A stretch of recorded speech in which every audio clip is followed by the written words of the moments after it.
Pablo, Carlos. Vaya,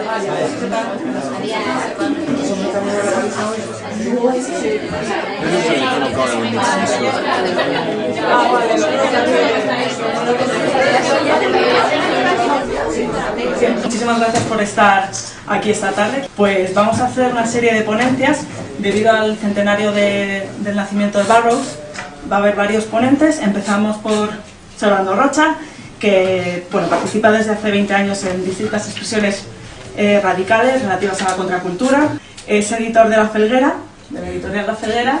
Acaba de escribir este libro, Nada es verdad, todo está permitido, que trata sobre William Burroughs, el día que conoció a Kurt Cobain, y ha escrito otros libros como Los días de furia, Contracultura y lucha armada en los Estados Unidos, Historia de un incendio, Arte y revolución en los tiempos salvajes, y otros muchos libros.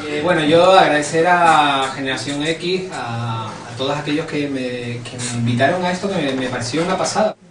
Hay una figura que a mí siempre me ha fascinado, que es T.S. Eliot, en uno de sus poemas, En tierra baldía, en un poema que se llama Lo que dijo el trueno, habla de un personaje, un ser que para mí es Hassan y Sabah, que es encapuchado, ¿no? Ese encapuchado, esa persona que no tiene nombre, ¿no? Y que es capaz de viajar a lo largo del tiempo, de la historia.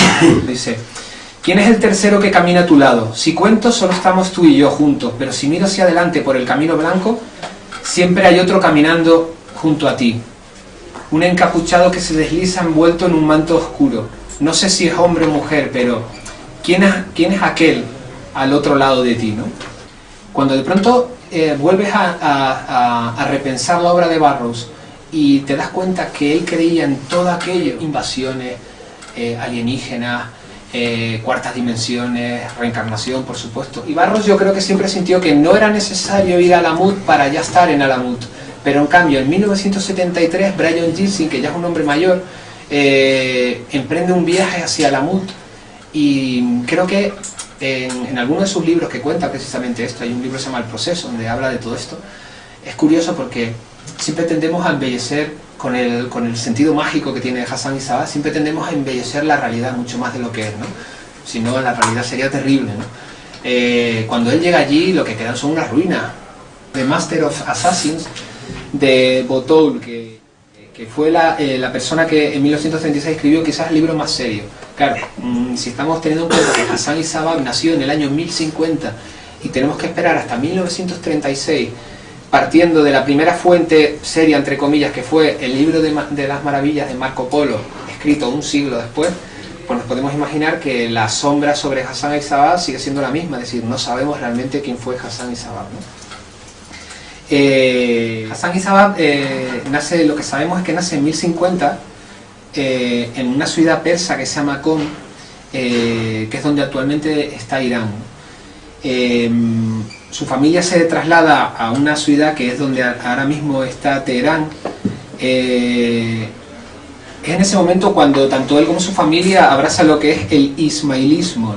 De alguna manera combinaban la teología con la política, ¿no? Y lo que buscaban era precisamente conspirar para derrocar a quienes consideraban usurpadores del trono musulmán, ¿no?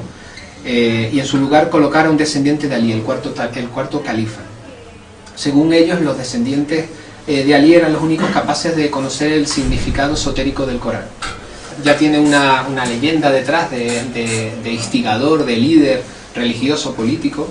Es cuando empieza a predicar por todo Irán hasta llegar a un castillo que está situado en Alamut. Mi charla se llama Silencio al decir adiós. ¿Por qué se llama Silencio al decir adiós? Porque una de las modos de operar, según cuenta los pocos documentos que existen, la leyenda a partir de Marco Polo, era el de matar siempre con un cuchillo. Era una especie de muerte sacramental, ¿no? William Burroughs, en una frase, yo creo que está hablando precisamente de qué significa esta frase, ¿no? Y él dice: ¿qué os encierra atemorizados en el tiempo, en el cuerpo, en la mierda? Voy a decíroslo, la palabra alienígena, la palabra del enemigo alienígena, os aprisiona en el tiempo, en el cuerpo, en la mierda. Prisioneros, salid, los vastos cielos están abiertos. Yo, Hassan y Sabah, borro la palabra para siempre. Si yo fuera vosotros, borraría todas las palabras para siempre, y las palabras de Hassan y Sabah también las borro. Como no hay ninguna verdad oficial, como toda verdad ha sido adulterada, por lo tanto todo está permitido, ¿no? De hecho, se puede leer al revés, nada es verdad, todo está permitido, como todo está permitido, nada es verdad, ¿no? Y aparece una pieza en ese disco, Nothing Here Now But The Recordings, se llama Last Words of Hassan y Sabah. El texto está el 99% en Novas Press, ¿no? Y el texto corta la respiración, porque además si lo lees con la potencia de cada frase me parece realmente fascinante, ¿no? Y realmente es él hablando, como si fuera Hassan y Sabah, ¿no? Oiga, amigos. Oiga, amigos. Paco, Enrique, last words of Hassan Sabah, the old man of the mountain. Listen, if you value the bodies for which you would sell all souls forever. Look, for this you have sold your sons forever, the ground from unborn feet forever. And you want the name of Hassan Sabah on your filth deeds to sell out the unborn. I rub out all the formulas and directives of the elders of Minround forever. I rub out the... Y ahora creo que le toca a otra persona, ¿no? Vamos a hablar de precisamente la técnica de recortes que utiliza William Burroughs y la relación que tiene con todo un esfuerzo que se está haciendo recientemente en tecnología, en concreto, en este caso, en el campo de la poesía. Lo que dice Burroughs es, lo cortas en trocitos y lo mezclas aleatoriamente, porque él tenía esta violencia contra el lenguaje y quería subvertirlo todo y encontrarle todos sentidos distintos. Este en concreto lo encontré en internet, es un recorte de noticias hecho con noticias de Gaddafi, pero claro, esto es una de las cosas que a él le parecía fundamental, que es coger un texto y subvertirlo completamente. Entonces Google explota esto con mucho éxito, lo llaman enegramas, porque lo que hacen es precisamente lo que hacía Burroughs, cortar los textos en trocitos y con eso conseguir la información que Burroughs no tenía y no manejaba, la información de cuál es la probabilidad, cuántas veces ocurre cada secuencia de 5, de 4, de 3, de 2 o de una palabra. Y con estas cosas es con lo que nosotros hemos hecho un poeta automático, la línea esta de la técnica de recortes. El poeta se llama WASP, que son las siglas de Wishful Automatic Spanish Poet. Entonces la idea de esto muy básicamente es, ni siquiera hay uno solo, hay muchos distintos poetas, cada uno intentando hacerlo de una manera distinta, trabajando sobre un montón de borradores distintos, y luego hay unas métricas de estas evaluando cuáles tienen más sentido, digo, cuáles tienen mejor métrica o lo que sea. Ahí es donde estamos todavía experimentando y seguimos trabajando. Esto es un poema hecho por Wasp a base de recortar y luego recomponer textos de Miguel Hernández. Entonces, esto es una cosa que Burroughs decía en alguno de sus escritos. Él decía, los poetas que más os gustan os habéis leído tantas veces que ya siempre dicen lo mismo. Entonces, lo que tenéis que hacer es recortarlos y volverlos a combinar y entonces de pronto dicen otra cosa distinta. La pregunta es, ¿por qué funciona? ¿Por qué? Pues por una cosa que decía Paul Valéry en su día, que el poema en realidad no... lo que tú pones en el papel no es lo que funciona es lo que ocurre cuando alguien lo lee. De hecho, cuanto más esfuerzo tenga que hacer tu cabeza para convertir aquello en algo que tiene sentido, más impresionante parece. De eso nosotros hicimos la prueba con textos aleatorios y textos generados con un poquito más de sentido. Bueno, y ya está, yo tampoco, ya os he dicho, un anuncio...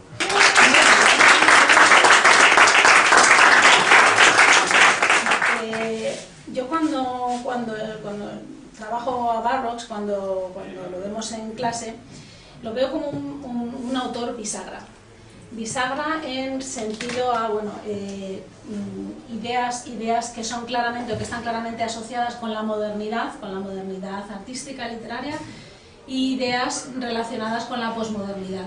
Realmente, como ha dicho Servando, me parece, Burroughs me parece fascinante y es un personaje difícil de clasificar, difícil de etiquetar.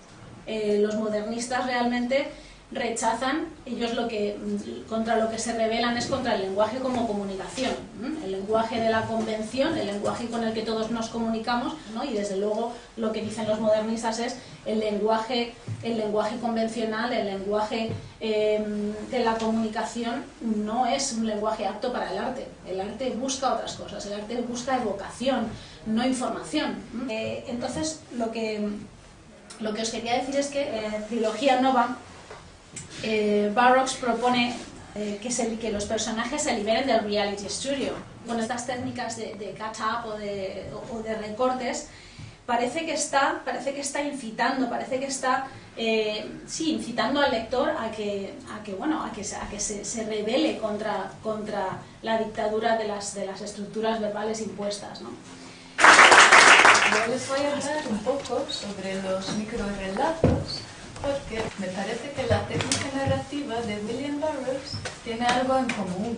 Su origen, aparecían en forma de mensajes universales, ya como proverbios o refranes, fábulas, adivinanzas, ya en el siglo X. Hoy en día incluso tenemos grafitis, así que todas formas expresivas breves hoy en día pueden ser microrelatos. Su brevedad les permite fácil adaptación al formato digital, añadir sonido, imágenes, efectos audiovisuales, así que pueden ser como un género. Quería leeros un microrelato que he escrito yo, se llama La ciudad. Se trata de una ciudad cualquiera, de cualquier país. Y bueno, leo el cuento. En la ciudad está todo. En la ciudad están las plazas, las tabernas, la acera, los peros, los bulevares, el lloriqueo del niño, el fragmento de una conversación, el grito, la risa, la muerte, la mierda, la basura, el paro cardíaco, los caballos, los edificios, los gitanos, los mercados, el mar, los adivinos falsos, la feria, el alcohol, los partidos del fútbol, las pistas del tenis, la radiación de los móviles, de las neveras, de las microondas, de las pantallas de los portátiles. La ciudad tiene mano grande, callosa. En su palma arrugada están los sonidos, los signos, lo pasajero, las vidas, las alas y la espada. Por la ciudad pasan las líneas de autobús, tiene paradas feas, sucias, los pasillos limpios, los túneles, los ríos y los puentes. Nuestra ciudad llora agua, emite electricidad, irradia luz, da calor. La ciudad conecta las llamadas, alimenta a la gente y mata a los animales. En la ciudad fluyen sangre, pus, lágrimas, sudor, Coca-Cola, pis, yogur, miel, té, café y diarrea. Lo que decíamos que William Burroughs intentaba utilizar las palabras, mezclarlas de una manera distinta para crear su propia realidad o realidad paralela, bien dar el significado a esta realidad o crear su propia. Entonces, al oír un microrelato, cada lector en realidad crea su imagen propia, su realidad. Yo voy a hablar de William Burroughs en la música. William Burroughs, música hardcore y las musas. La palabra en acción es la primera parte de la que voy a hablar, que es él en la música, su voz, su presencia. Y luego la segunda parte es un poema X. Esta es una reflexión que he hecho yo sobre la contingencia y el azar en el proceso creativo musical y literario, por supuesto. Una de las veces que William Burroughs vuelve de uno de sus viajes, de uno de sus exilios, en 1974 vuelve a Nueva York. Y se produce lo que en términos de un famoso documental de los 80 se describe como el declive de la civilización occidental, que es también el título de una obra muy influyente en la época beat de Oswald Spengler. Bueno, pues en esta era del desgaste, una vez alcanzado el límite de la libre expresión, pues se buscan nuevas expresiones un poco más violentas, en las que la inspiración fluya más rápido. En esta misma época aparecen los Poetry Systems, con John Giorno a la cabeza. Y claro, pues esto coloca al poeta en un altar, en una escena, como un artista de rock o como un profeta. Y esto a William Burroughs pues, le pega un montón, le encanta. El documental que os recomendaba es el de Ron Mann, de 1982, se llama Poetry in Motion, la poesía en acción, la poesía en movimiento. Y se le ve a él ya sentado en una silla, recitando partes de su narrativa, coge a veces obras de otros autores. Realmente lo que le gusta es controlar él el lenguaje escrito. Después de esto, Burroughs ya empieza a grabar discos de un género bastante particular que es el spoken word. Bueno, pues Burroughs, desde mi punto de vista, se queda con el mitos, que es aquello que conlleva el sentido de movimiento que percibe el oído. Y sin embargo, de alguna manera, expulsa a la dianoia. La dianoia es aquella que preserva una sensación de simultaneidad que el ojo atestigua. Esta declamación poética, como digo, exagera la voz del autor y con eso su autoridad. Una de sus grabaciones más famosas es esta, y de hecho creo que es la mejor estimada por la crítica, porque además es muy cómica, y bueno, ejemplo de su comicidad, pues es uno de sus tracks, es la oración de Acción de Gracias. Ha hecho grabaciones con artistas muy destacados y me gustó esta cita que la he sacado precisamente de la entrevista que tiene con David Bowie por primera vez en el 74. Le dice, los artistas deberían hacerse con el planeta, porque son los únicos que pueden hacer que las cosas ocurran. Peter Conrad dice, él necesitaba receptores, no lectores, pero una audiencia o unos espectadores cuyas respuestas pudiera oír y escuchar. Control total del mecanismo. La segunda parte, ya más breve, es toda una reflexión acerca de cómo cómo obtenemos un poema X, o poema como obra literaria. No tener algo de convencionalismo, no tener algo de lenguaje convencional y entonces perder comunicación, pues también nos hace perder al final el sentido de lo que nos quiere decir, nos hace perdernos en este enigma. Y por lo tanto también no nos permite analizarlo. El hecho de que vaya a surgir después de tanto corte algo inesperado, tampoco nos permite un análisis bueno del mismo. Con este tipo de creaciones, así tan improvisadas y tan enigmáticas, solo nos quedamos, pues nos quedan los sentidos, nos quedan los instintos, un poco al aire. Yo voy a hablar de la literatura electrónica y los recortes, los cut-outs, en la literatura electrónica. William Burroughs, de 1975, en Nueva York, él comentó que en la escritura, en el proceso creativo, estamos siendo constantemente interrumpidos por otros pensamientos, por otras personas y, de algún modo, eso queda inacabado. Y, en fin, en las obras de literatura electrónica muchas veces la técnica es fragmentar el texto, reconvertirlo otra vez y también pues, jugar con el lenguaje y con la semántica. Entonces, hay obras de literatura electrónica española con un carácter lúdico e interactivo, que utilizan también el juego del lenguaje. Pinzas de Betal, del 2003, fue diseñada en Flash por Didier Delmas. Presenta al lector un menú con personajes, lugares y objetos organizado en una tabla de 3 columnas. El lector debe utilizar una lupa para seleccionar en cada columna un personaje, un lugar y un objeto. La historia es no lineal, provocando misterio y perplejidad. La segunda obra que voy a comentar se titula Anipoemas y son poemas animados, en los que las letras explican el contenido del título del poema.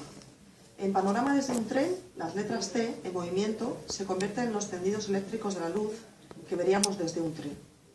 En Hojas rojas secas, las letras caen simulando el movimiento de las hojas. En Gimnasia, las letras parecen hacer ejercicios. Y en El jardín de los relatos inacabados, que es de Félix Remírez, el lector explora un escenario que simula un jardín japonés para descubrir decenas de inicios de relatos, que eventualmente pueden dar ideas para continuar con una narración más extensa.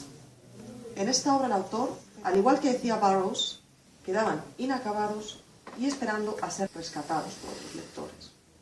Esto es algo que realmente es fascinante, ¿no? Que no sabemos qué es más auténtico, si lo que es automático, como la escritura automática de los modernistas, o un lenguaje realmente elaborado.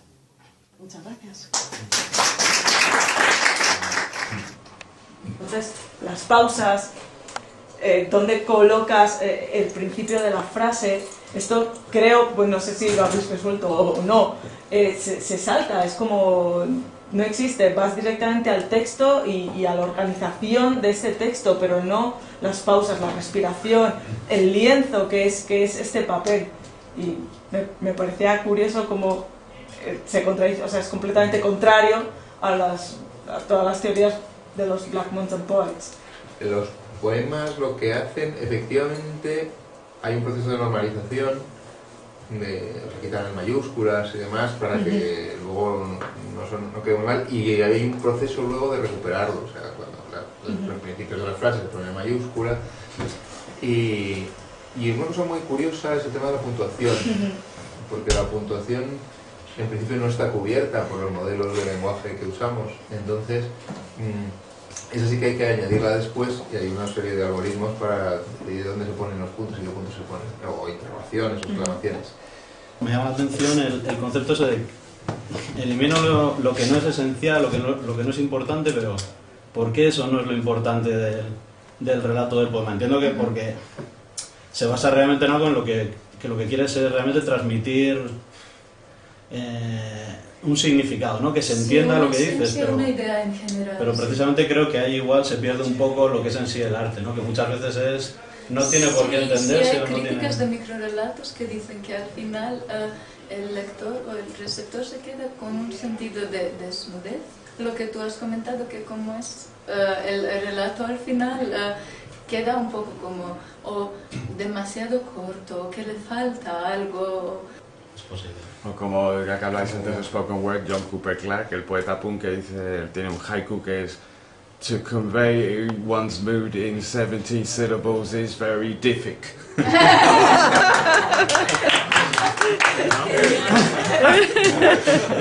Y luego empieza con otros cuantos, ¿no? Empieza a intentar hacer haikus y siempre se queda en mitad de una sílaba.